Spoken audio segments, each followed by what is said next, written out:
दोस्तों, आज हम कुछ इम्पोर्टेंट कैंडल स्टिक के बारे में बात करेंगे कि ये कैंडल स्टिक बनता कैसे है, क्यों बनता है और इसका क्या मीनिंग हो सकता है। आज हम जो डिस्कशन करने वाले हैं, अभी जो हम डिस्कशन करने वाले हैं वो डोजी कैंडल स्टिक के बारे में बात करने वाले हैं। ये जो डोजी कैंडल स्टिक है, ये 4 तरह का होता है, मीनिंग करीब-करीब सेम ही होता है, लेकिन ये 4 तरह का होता है। और पहला जो है नॉर्मल या स्टैंडर्ड डोजी, जो यहाँ पर अभी आप अभी पिक्चर देख रहे हैं वही। और दूसरा एक है ड्रैगन फ्लाई डोजी, मैं बाद में बताऊंगा, ग्रैप्स्टन डोजी, और दूसरा लॉन्ग लेग डोजी। तो ये तीनों के बारे में बाद में बात करेंगे। पहले हम ये समझेंगे कि डोजी होता क्या है। डोजी में क्या है कि इसका ओपनिंग प्राइस और क्लोजिंग प्राइस दोनों एक जैसा ही होता है।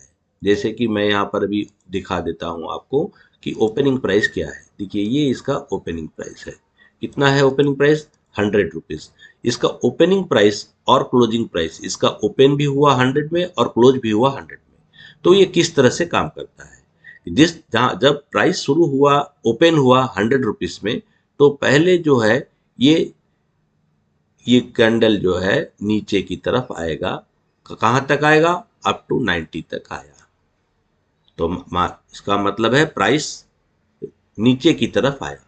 हम हमें ये पता चला कि प्राइस अभी नीचे की तरफ आया है। क्यों आया? क्योंकि सेलर्स ने अपना दमखम दिखाया और अपना स्टॉक को सेल किया और प्राइस को नीचे ले आने में वे सफल हो गए। लेकिन जो बायर्स थे, जो बुल्स हैं, उन्होंने भी अपना दमखम दिखाया और प्राइस को ऊपर ले जाने की कोशिश किए, और प्राइस को ऊपर ले जाते हुए वे फिर से 100 के पास पहुंच गए।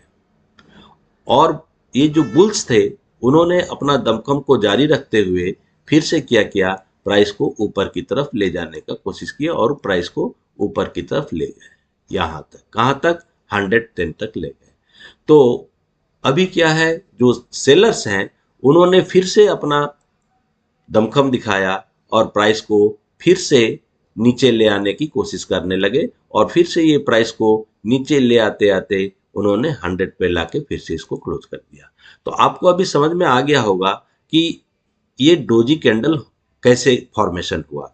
पहले प्राइस नीचे आया, 100 से 90 आया, फिर बुल्स ने, जो बायर्स हैं, वो प्राइस को ऊपर की ओर ले गए, 100 के पास पहुंचा, फिर वो उसको ऊपर के ले जाते हुए 110 तक पहुंचाए, और 110 में पहुंचने के बाद सेलर्स फिर से एक्टिव हुए और फिर उन्होंने प्राइस को नीचे की तरफ लाते हुए 100 के पास आकर क्लोज हो गया। इसका मतलब क्या है? यहाँ पर ना तो बायर्स हावी हो सके, ना सेलर्स हावी हो सके। दोनों का स्ट्रेंथ, हमें यहाँ ये पता चलता है कि दोनों का स्ट्रेंथ एक जैसा ही है। मतलब क्या है? इसको इसीलिए डोजी कैंडल को इनडिसीजन कैंडल भी कहा जाता है। इनडिसीजन कैंडल क्यों कहा जाता है? क्योंकि यहाँ पर बायर्स और सेलर्स का जो स्ट्रेंथ है वो सेम टू सेम है। अभी आपको समझ में आ गया होगा कि किस तरह से कैंडल का फॉर्मेशन हुआ और किस तरह से ये डोजी, नॉर्मल डोजी ये बोले या स्टैंडर्ड डोजी बोले, जो भी हो, ये किस तरह से फॉर्मेशन होता है। अभी हम नेक्स्ट कैंडल की तरफ चलेंगे, ड्रैगन फ्लाई डोजी। देखिए, ये जो नाम सब दिया हुआ है, ये सब जापानीज नाम सब है, तो नाम से कोई मतलब नहीं है। आपको ये समझना है कि कैंडल का फॉर्मेशन क्या होता है। आप इसको कोई भी नाम दे सकते हैं अपने मर्जी से, लेकिन चूंकि ये हमारे जो कैंडल का जो पैटर्न है, इसमें ये सब नाम फिक्स है, इसीलिए मैं ये नाम बोल रहा हूँ। आपको जो भी याद रखना है रखिए, लेकिन डोजी कैंडल का फॉर्मेशन ये होता है, जो कि पूरा इंडिसेसिव कैंडल होता है। यहाँ पर ना तो बायर्स का स्ट्रेंथ ज्यादा हम सोच सकते हैं, ना सेलर का स्ट्रेंथ ज्यादा सोच सकते हैं। इसीलिए मार्केट किस तरफ जाएगा हम ये भी डिसीजन नहीं ले सकते हैं। इसीलिए इसको इनडिसेसिव कैंडल भी कहा जाता है। अभी हम चलते हैं ड्रैगन फ्लाई डोजी की तरफ। अब हम समझते हैं ड्रैगन फ्लाई डोजी क्या होता है। आप यहाँ जो पिक्चर बना हुआ है, इस पिक्चर से आप समझ सकते हैं कि ड्रैगन फ्लाई डोजी इसको क्यों नाम दिया गया है। क्योंकि ये देखने में ड्रैगन फ्लाई जैसा है, आप देख सकते हैं ये देखने में एग्जैक्टली ड्रैगन फ्लाई जैसा है, इसीलिए इसको हमने इसको जो नाम दिया गया है ड्रैगन फ्लाई डोजी का नाम दिया गया है। तो आप यहाँ पर देख सकते हैं कि इसका ओपनिंग और क्लोजिंग यहाँ भी जिस तरह से नॉर्मल डोजी में ओपनिंग और क्लोजिंग सेम था, इसी तरह से ड्रैगन फ्लाई डोजी में भी ओपनिंग और क्लोजिंग सेम ही रहा। तो इसको हम कैसे समझते हैं? इसको हम ऐसे समझेंगे कि किस तरह से ये इस तरह का जो शेप आपको दिखाई दे रहा है, इस तरह का शेप क्यों बना? क्योंकि पहले क्या, जो सेलर्स हैं उन्होंने प्राइस को नीचे की तरफ इस तरफ लाया। कहाँ तक लाए वो लोग? 90 तक ले आए प्राइस को। 90 तक ले आने के बाद प्राइस नीचे की तरफ आ गया, लेकिन जो बायर्स हैं उन्होंने सारे स्टॉक को एब्जॉर्ब किया, सब सारे स्टॉक को उन्होंने बाय कर लिया। बाय करने के बाद प्राइस को वो ऊपर ले जाने में फिर से सक्सेस हो गए और प्राइस को वहीं पर ले जाकर उन्होंने क्लोजिंग पे छोड़ दिया जहां पर कि प्राइस शुरू हुआ था। तो अभी आप समझ सकते हैं कि ये ड्रैगन फ्लाई का जो जो बन रहा है, इस ड्रैगन फ्लाई के बनने में इसके पीछे का साइकोलॉजी क्या हो सकता है? इसका साइकोलॉजी कुछ ऐसा हो सकता है कि प्राइस शुरू हुआ 100 से 90 तक आया और फिर से जाकर 100 में ही क्लोज हो गया। इसमें अपर शेडो कभी कभी होता है, या 101 या 102 रुपीज तक पहुंचा और फिर वो 100 में आ गया। तो अपर शेडो कभी कभी होता है, कभी कभी अपर शेडो नहीं भी होता है। लेकिन लोअर शेडो जो है, लोअर वीक बोलिए या शेडो बोलिए, ये लोअर वीक बड़ा सा होता है, लंबा सा लोअर वीक होता है। तो अभी इसमें आपको हमको ये समझने को मिला कि सेलर्स ने अपना दमखम तो दिखाया, लेकिन वो प्राइस को नीचे लाने में फेल हो गए। इसका मतलब है यहाँ पर बायर्स थोड़ा सेलर्स से तो थोड़ा ज्यादा स्ट्रांग है, लेकिन इससे ये साबित नहीं होता है कि प्राइस किस तरफ जाएगा। फिर से सेलर्स डोमिनेट करेंगे या बायर्स डोमिनेट करेंगे, इससे ये कोई साबित नहीं होता है। इसीलिए ये कैंडल भी इनडिसिजन कैंडल है और इसको हम इनडिसेसिव कैंडल कहते हैं, क्योंकि यहाँ पर ओपनिंग और क्लोजिंग दोनों जो है 100 रुपीज में ही ओपनिंग क्लोजिंग हुआ। आप देख सकते हैं यहाँ पर 100 रुपीज से ओपनिंग हुआ था, मैंने आपको ड्रॉ करके दिखाया और फिर से प्राइस आकर यहाँ पर 100 में ही क्लोज हो गया। तो ये होता है ड्रैगन फ्लाई डोजी का साइकोलॉजी। ये डिपेंड करता है कि ये ड्रैगन फ्लाई डोजी किस जगह पे बन रहा है।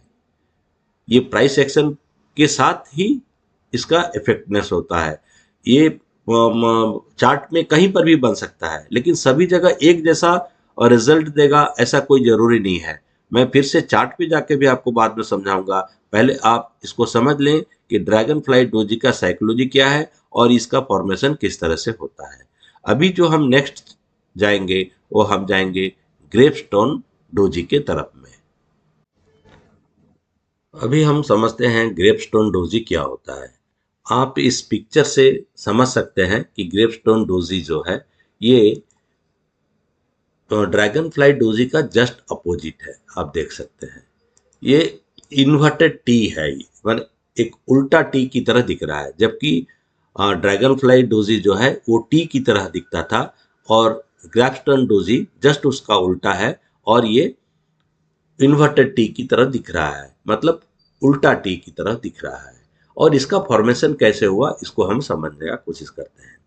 प्राइस शुरू हुआ 100 रुपीज में, जिसको मैं यहाँ पर मार्क कर लेता हूँ। देख लीजिए ये 100 रुपीज में प्राइस शुरू हुआ। यहाँ पर प्राइस शुरू होने के बाद प्राइस जो है यहाँ से ऊपर की तरफ इस तरह जाने लगा, जाते जाते ये 110 तक पहुंचा। 110 तक पहुंचने के बाद ये जो सेलर्स थे उन्होंने फिर से प्राइस को नीचे लाने की कोशिश की और इस प्राइस को फिर से उन्होंने अपना दमखम दिखाते हुए, अपना प्रेजेंस दिखाते हुए, अपना स्ट्रेंथ दिखाते हुए प्राइस को फिर वो नीचे लाने में सफल हो गए। कहाँ पर लाए प्राइस को लाके छोड़ा उन्होंने फिर से वो 100 रुपीज के प्राइस के पास छोड़ दिया। इसीलिए इसका नाम ग्रेपस्टोन डोजी है और इसका इस डोजी का भी साइकोलॉजी एक तरह से सेम ही है। ओपनिंग इसका और क्लोजिंग दोनों इसका सेम होता है और ये भी एक इनडिसिसिव कैंडल होता है।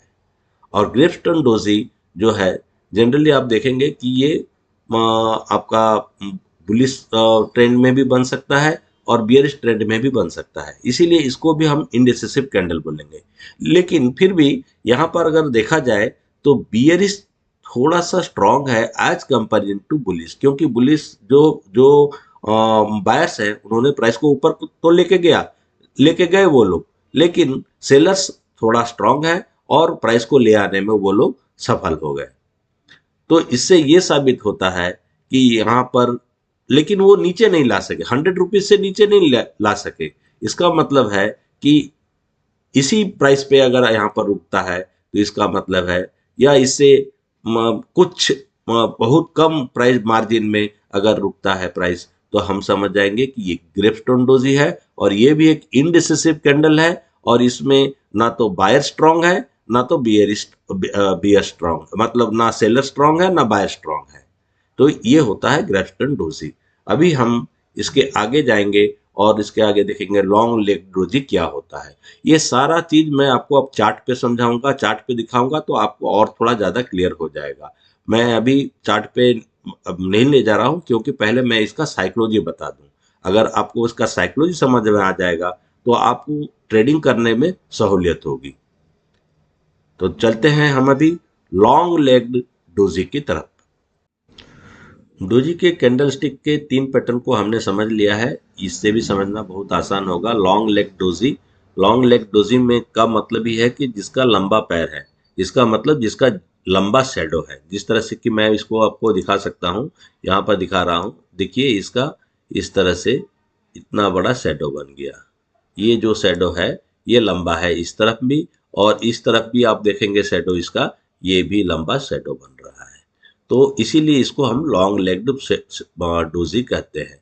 लेकिन इसका सभी डोजी का एक ही साइकोलॉजी होता है, क्या इसका ओपनिंग और क्लोजिंग सेम टू सेम रहता है। मतलब 100 रुपया में ओपन हुआ तो 100 रुपया में ही क्लोज होगा। तो आप देख सकते हैं ऊपर का शेडो और ये नीचे का शेडो, ये दोनों शेडो जो है ये सेम टू सेम है और लंबा भी है, कंपेरेटिवली लंबा शेडो होता है, इसीलिए इसको लॉन्ग लेग डोजी बोलते हैं। और इसका साइकोलॉजी चलिए समझने का कोशिश करते हैं कि इसका ये किस तरह से फॉर्मेशन हुआ होगा। ये स्टैंडर्ड डोजी की तरह ही फॉर्मेशन होता है इसका। जैसे कि सेलर्स हैं, वो प्राइस को नीचे लाने की कोशिश किए और वो नीचे ले भी गए, और उन्होंने 80 रुपीज तक, 100 रुपीज के स्टॉक का प्राइस को 80 रुपीज तक ले आने में सफल भी हो गए। लेकिन जो बायर्स थे उन्होंने सारे स्टॉक को अब्जॉर्ब किया और ज्यादा खरीदारी की, क्योंकि अगर कोई सेलर है तो कोई बायर तो होगा ही। अगर बायर नहीं होगा तो फिर सेलर सेल किसको करेंगे, और अगर बायर है तो सेलर भी होंगे। इसी तरह से सेलर ने प्राइस को नीचे ले आया, लेकिन बायर्स ने चूंकि ये सारे स्टॉक को एब्जॉर्ब कर लिए और ज्यादा खरीदारी करने लगे, तो फिर प्राइस जो है हमारा ऊपर की तरफ जाने लगा, और जाने के बाद 100 के पास पहुंचा, फिर भी बायर्स और ज्यादा खरीदारी करने लगे और प्राइस को ले गए 120 तक। लेकिन सेलर्स जो है उन्होंने और ज्यादा लिक्विडिटी दिखाई और ज्यादा प्रोडक्ट को उन्होंने सेल किया। जब उन्होंने ज्यादा सेल किया तो प्राइस फिर से नीचे आने शुरू हो गया, और फिर प्राइस नीचे आते हुए 100 रुपीज के पास क्लोज हो गया। तो this is all about long leg doji. इसमें इसका मतलब लॉन्ग लेग का मतलब ही हो गया इसका दोनों तरफ का शेडो या विक जो भी बोलिए आप, वो लंबा होता है। तो इसमें भी इसका भी साइकोलॉजी एक ही जैसा है कि ये एक इनडिसिसिव कैंडल है। इसका कोई माने हम डिसीजन नहीं ले सकते हैं कि मार्केट ऊपर की तरफ जाएगा या नीचे की तरफ जाएगा। ये डिपेंड करता है कि चार्ट पे किस जगह पर ये बन रहा है इस तरह का डोजी। जनरली ये कॉन्सोलिडेशन पीरियड में ही इसका फॉर्मेशन होता है, 1 2 3 4 इस तरह से बनता है। उसके बाद किसी एक तरफ चार्ट का मूवमेंट होता है, इधर बुलिश होता है मार्केट या बियरिश होता है मार्केट। तो this is all about doji. तो हमने चारों तरह के डोजी के बारे में समझ लिया। मैं कल ही फिर से नेक्स्ट वीडियो डालने वाला हूँ, जो कि आपको मैं चार्ट पे ले जाकर समझाऊंगा, रनिंग चार्ट पे ले जाकर समझाऊंगा कि डोजी का कहां पर अगर डोजी बनता है तो ये किस तरह से रिजल्ट देता है। तो थैंक यू दोस्तों for watching UMP real life trade. मैं आपसे अनुरोध करता हूं कि अगर आपको ये अच्छा लगा होगा तो मेरे इस चैनल को सब्सक्राइब करें, लाइक करें और साथ में बेल आइकन को प्रेस करना ना भूलें, ताकि मेरा कल का वीडियो भी आपको मिले और आपको मैं चार्ट में दिखा सकूं किस तरह से डोजी का फॉर्मेशन होने से किस तरह का रिजल्ट हमको मिल सकता है। Thank you very much for watching UMP real life trade.